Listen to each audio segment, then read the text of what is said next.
ग्रहे धनं पुरय पुरय नमः।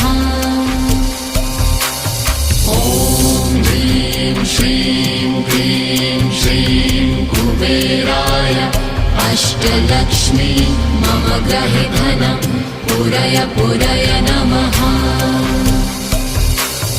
ॐ ह्रीं श्रीं क्लीं श्रीं कुबेराय अष्टलक्ष्मी मम ग्रहे धनं पुरय पुरय नमः।